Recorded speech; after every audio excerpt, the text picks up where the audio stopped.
Assalamualaikum warahmatullahi wabarakatuh. Selamat pagi anak-anakku, siswa-siswi SMP Negeri 1 Bode. Semoga semuanya dalam keadaan sehat dan selalu semangat. Mari kita mengawali pagi hari yang cukup dingin ini dengan sebuah kehangatan atau api semangat belajarnya kita. Walaupun kita berada di beda tempat, ibu ada di sekolah, kalian ada di rumah, kita tetap melaksanakan semangat belajar. Pada hari ini ibu akan menyampaikan sebuah layanan yang sangat penting untuk kita ketahui bersama. Layanan ini adalah layanan yang membahas tentang perilaku prokrastinasi. Apa itu perilaku prokrastinasi? Sebetulnya kita seringkali melakukan perilaku ini, tapi kita tidak tahu apakah ini perilaku prokrastinasi atau bukan. Tujuan dari ibu menyampaikan layanan ini adalah supaya kalian tahu apa itu perilaku prokrastinasi dan sebetulnya apakah kita seringkali mengalami atau melakukan perilaku tersebut. Kemudian setelah kalian tahu apa itu perilaku prokrastinasi, kemudian kalian bisa mengidentifikasikan sebab dan akibat dari perilaku prokrastinasi ini. Dan harapannya setelah anak-anakku tahu apa itu perilaku prokrastinasi dan sebabnya, kemudian akibat yang ditimbulkan, anak-anakku bisa menemukan cara untuk menaklukkan perilaku prokrastinasi ini. Untuk itu akan ibu mulai layanannya, apa itu prokrastinasi. Oleh sebab itu ibu minta anak-anakku tetap perhatikan apa yang ibu jelaskan, tonton video ini sampai selesai. Yang pertama, ibu akan menjelaskan apa itu perilaku prokrastinasi. Sebetulnya perilaku prokrastinasi ini sering kali kita kerjakan atau sering kali kita lakukan dalam kehidupan sehari-hari, baik itu di sekolah ataupun di rumah. Sebetulnya apa itu prokrastinasi, Bu? Langsung saja ibu akan jelaskan definisi dari prokrastinasi. Prokrastinasi ini berasal dari bahasa Latin yang terdiri dari kata pro dan crastinus. Pro itu berarti maju ke depan, kemudian crastinus itu berarti besok. Dari kata ini kemudian diambil kesimpulan dari asal katanya, prokrastinasi itu adalah lebih suka melakukan tugasnya besok, ya, lebih suka melakukan tugas atau pekerjaannya besok. Orang yang melakukan perilaku prokrastinasi ini disebut sebagai prokrastinator.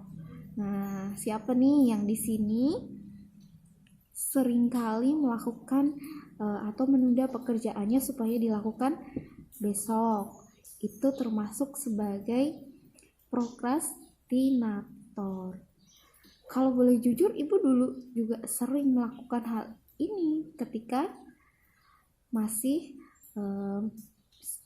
menjadi pelajar seperti kalian saat ini. Ibu juga pernah melakukan prokrastinator, dan ibu juga tahu akibat yang diperoleh ketika kita menunda pekerjaan. Kemudian perilaku prokrastinasi ini sebetulnya ada sebab-sebab yang melatar belakangi seseorang menunda pekerjaan.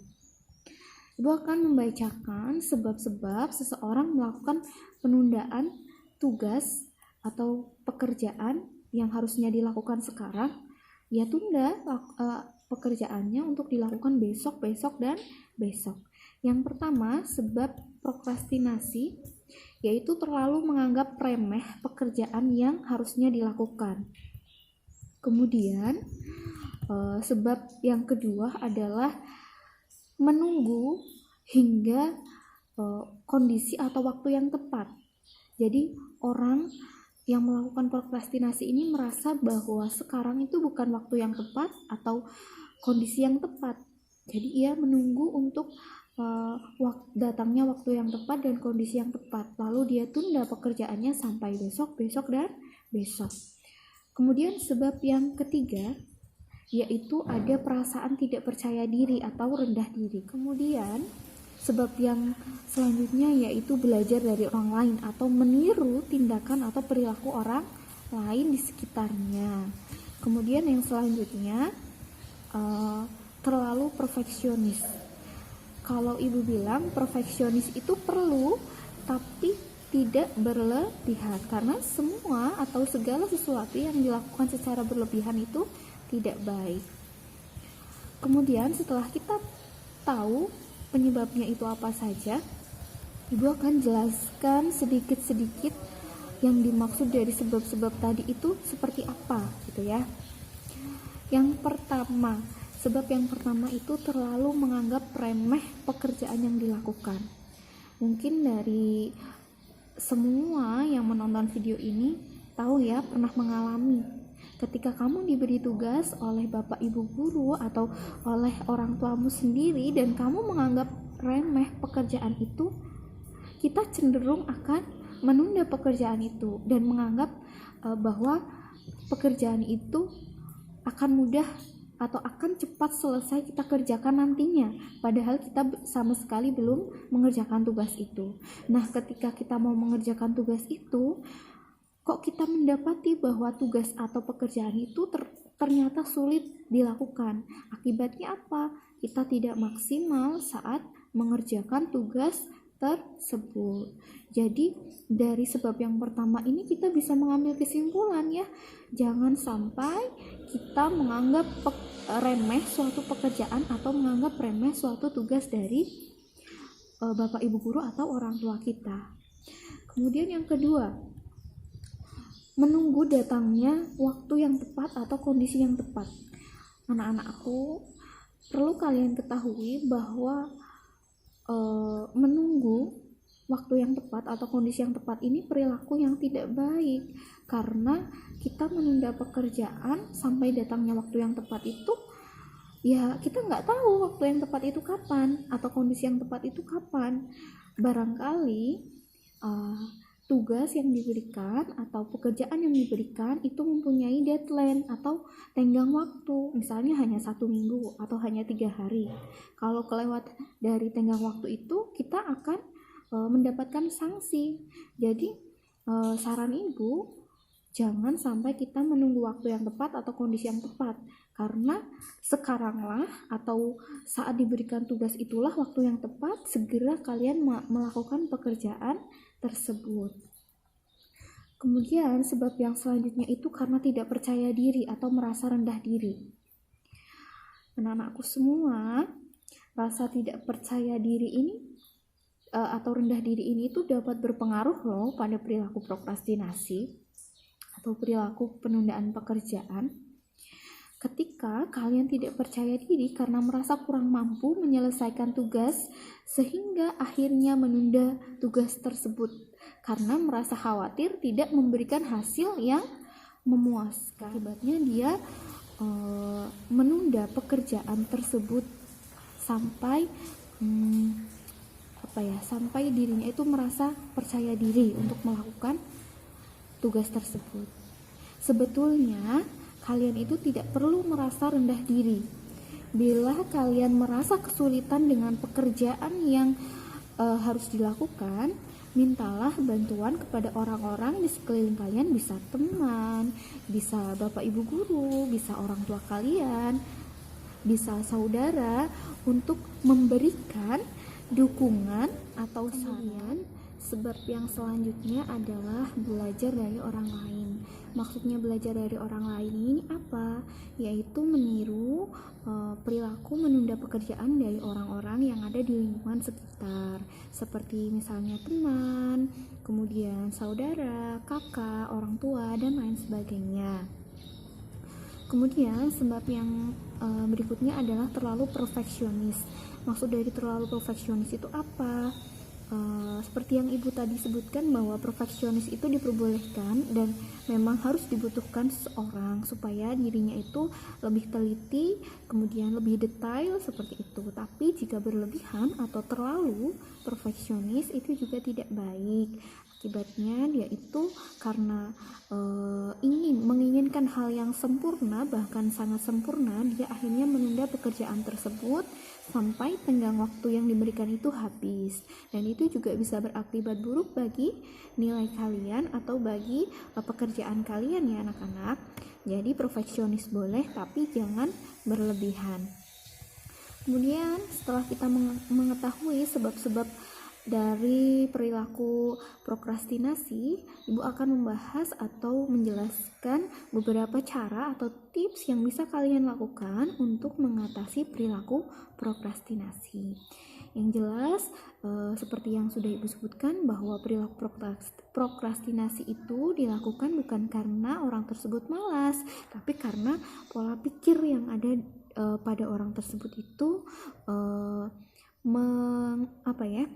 membolehkan bahwa orang tersebut itu melakukan penundaan pekerjaan. Jadi beberapa cara yang bisa kita lakukan untuk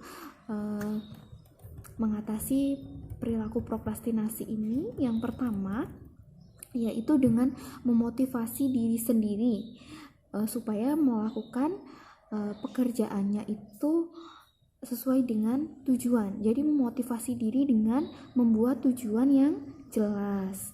Kemudian yang kedua, menentukan sendiri target waktu penyelesaian tugas. Jadi supaya kalian tidak menunda-menunda pekerjaan, kalian harus menentukan waktu atau target penyelesaian tugas tersebut. Misalnya diberi tenggang waktu 1 minggu. Kemudian kalian menargetkan dalam 2 hari sudah menyelesaikan tugas tersebut, itu lebih baik. Jadi kalian menargetkan waktu sendiri. Kemudian yang ketiga, mengusahakan untuk menyediakan waktu khusus setiap hari untuk mengerjakan tugas secara konsisten. Jadi dibuat jadwal ya sendiri. Kemudian yang keempat, mematikan koneksi internet saat mengerjakan tugas. Ini penting anak-anak supaya kalian tetap fokus dan berkonsentrasi saat mengerjakan tugas. Yang kelima, yakin atas kemampuan diri sendiri dan hasil tugas yang dikerjakan. Harus percaya diri, percaya terhadap kemampuan diri kalian masing-masing. Kemudian yang selanjutnya, bisa dengan menempelkan kata-kata motivasi atau kalimat-kalimat motivasi pada tempat-tempat yang mudah kalian lihat, misalnya di kamar ya, di cermin, kemudian di laptop mungkin, di HP, pokoknya tempat-tempat yang strategis yang biasa kalian lihat sehari-hari supaya kalian merasa termotivasi dengan kata-kata motivasi tersebut. Kemudian yang terakhir, berilah penghargaan atau reward kepada diri kalian sendiri ketika kalian berhasil mengerjakan tugas atau menyelesaikan tugas sesuai dengan target atau di awal waktu. Kemudian kalian juga memberikan sanksi atau punishment kepada diri kalian sendiri jika kalian gagal atau jika tidak memenuhi target kalian. Jadi harus ada penghargaan dan harus ada sanksi yang diberikan. Biasakan kalian memberikan reward atau penghargaan kepada diri kalian sendiri ketika kalian mencapai sebuah prestasi atau target. Nah, itu tadi cara-cara yang bisa kita lakukan ketika kita mau menaklukkan perilaku prokrastinasi yang sering kita lakukan. Semoga dapat bermanfaat untuk anak-anakku dan semoga semuanya bisa memperbaiki perilaku prokrastinasi yang sering kita lakukan dalam kehidupan sehari-hari. Ibu rasa cukup sekian bimbingan hari ini. Semoga semuanya selalu dalam keadaan sehat, jangan lupa bahagia dan jangan lupa bahagiakan orang tua. Dari Ibu cukup sekian. Wassalamualaikum warahmatullahi wabarakatuh.